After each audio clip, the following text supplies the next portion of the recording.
guys can continue to doubt this Miami Heat team. You guys can continue to doubt Eric Spoelstra. First of all, Eric Spoelstra is certified. The fact that he made it from the film room all the way to where he is today as a Hall of Fame coach, a champion, Team USA coach, he doesn't get enough credit for taking guys from the, bro, I'm talking about diamonds in the rough.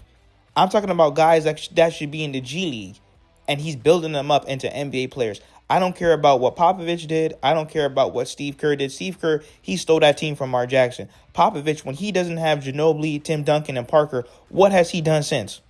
I know he's not coaching anymore, but all that time even before he got Wemby, what was he really doing? Eric Spoelstra doesn't need Giannis. He doesn't need KD. He doesn't need a Hall of Fame talent.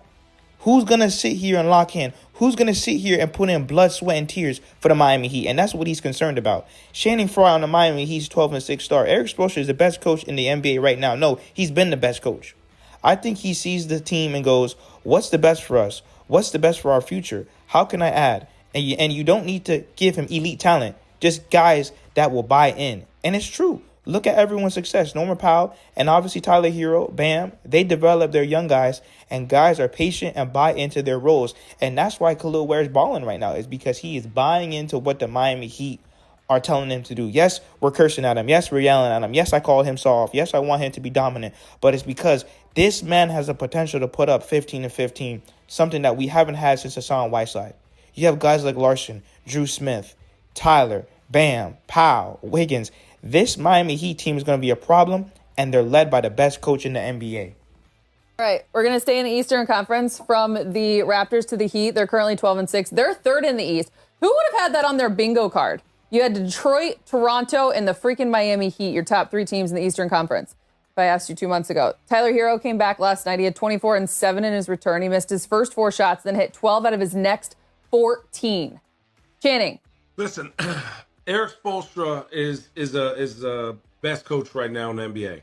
I think what he does is he sees his team and he goes, what is best for us? What is best for the future? How can I add? You don't need to give me elite talent. Just give me guys that buy in. Look at everyone's success. Norman Powell, obviously Tyler Hero, Bam. They develop their young guys, and guys are patient and buy into roles. And if you look around the league, that is what's now becoming the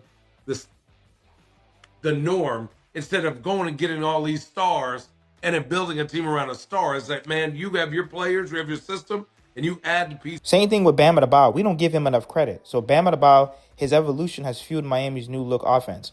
And after the Heat's 5th straight win, a discussion how Miami's versatile big may have taken his game to a whole new level to the association. The biggest thing about Bam is he's everything for the Miami Heat. He's a defensive anchor. And once again, thank God we have Khalil Ware next to him. Hopefully Jovic can pick up the pace. I don't know what's going on with him, but I really need Jovic to get on track with what the Miami Heat got going on. I don't know if it's in his head or what, but I need him to start hooping to contribute to this big man rotation. But Bam Adebayo, he's everything. Anchoring the defense. He should have been DPOY for the past 5 years. He's guarding 1 through 5. We are nothing without Bam. Bam is our best player. I understand Tyler Hero, Powell, they're all playing well. But Bam is our best player. He's everything. Without Bam, our defense is gone. So Bam Adebayo, he doesn't get enough credit for every year he's coming in, changing his game, improving his game. Sometimes he doesn't know who's going to be his 5, who's going to be the backup 5. Is he going to play the 5? Who's going to be his 4?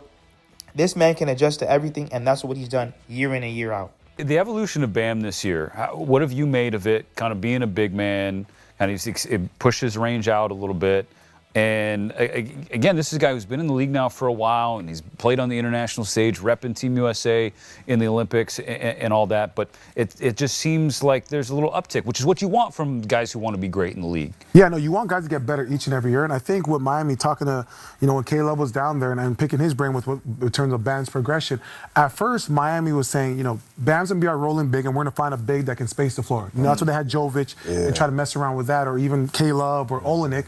But now they're like, you know what, Bam, you start shooting threes, and then we'll get Khalil Ware. We'll have him protect the paint. And now you have 2 super athletic size where it's like, okay, Bam, you'll be our more finesse big.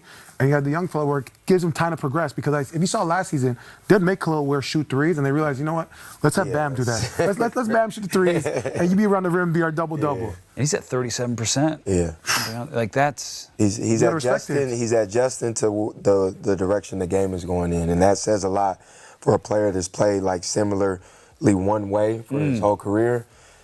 That's a great point. The best players that make adjustments. Now, Zach Lowe, he was one of the few guys who, honestly, he was correct about the Miami Heat with me. He said, I said all summer the Heat are going to be better than people think. I said even without Hero, I think they're going to be better than people think. This team is legit good. They're even better than I thought they would be. And Howard Beck said, I way underestimated this team. I just don't understand. How do you underestimate a team with Tyler, who's an all-star? Bam, he's an all-star. You have Wiggins and Powell, who are champions and veterans, and who are under 35. How do you doubt that team? If all four of those guys were on any other rosters, they would be hoopling and praising and twerking for them and doing everything under the sun and praising those guys. So the fact that they're on the Miami Heat, along with the great coaching, I think our role players, Drew Smith, Fontecchio, Larson, even Kashad Johnson, everyone, I've never seen a team where 1 through 15, everyone's playing well. Everyone is contributing to winning. Everyone is hustling. Everyone. And you see, it's all about blood, sweat, and tears. It's all about the love of the game, the drive, the energy, the passion. If you have that, that will take you beyond talent sometimes. Because I'm telling you guys right now, there's a lot of talented people in the league, but do they really want it? Do they love the game? Are they trying to win a championship? And this Miami Heat team is hungry. You have guys that are ready to win and have everything to prove to the NBA. I said all summer the Heat are going to be better than people think. I think even without Hero, I think they're going to be better than people think. Took the over. I think this team is legit good. They're even better than I thought they were going to be. One red flag. Opponents are shooting 31% on threes. That's the lowest mark in the league. That's going to regress, and how do they fare when that regresses? I still think this is a good, solid team with a chance at a top 6 seed.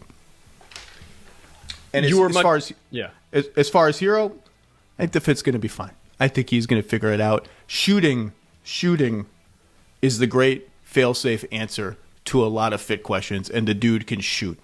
Defensively, I think that's going to actually be the more interesting part of the equation with Hero and Norm together. How does that work? But offensively, I think it'll be fun.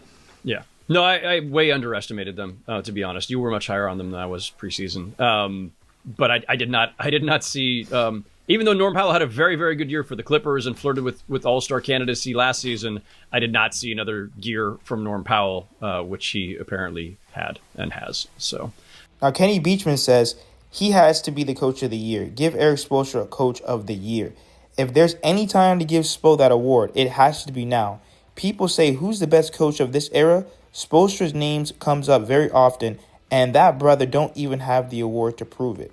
The biggest thing is, tell me a coach that had to go through the same adversity as Eric Spoelstra. This man's wife left him. He had to beat a custody case. Then after that, his house burns down. Okay? Then you have Damian Lillard where the NBA blocked that trade. Then now they're trying to federally indict Terry. Jimmy Butler left us for dead. Who had to go through all that adversity and you're still expected to make the playoffs? You're still expected to work hard. You're still expected to actually lead this team and actually galvanize the troops game in and game out. There's no NBA coach in the NBA throughout the last few seasons that have to go through everything the Miami have to go through. Well, right now the NBA is holding up Terry's salary. Okay, we're demanding our first round pick back. They won't give it to us. Like I said, all the adversity that we had to go through, there's no NBA coach that had to stand on his nuts like Eric Spoelstra. This man's house burned down to the ground, and he was back coaching. He did not miss a game. He's not making excuses. He doesn't duck the smoke, and he still holds himself and everybody accountable in that locker room. There's no NBA coach that had to go through the same adversity as Eric Spoelstra, point blank, period.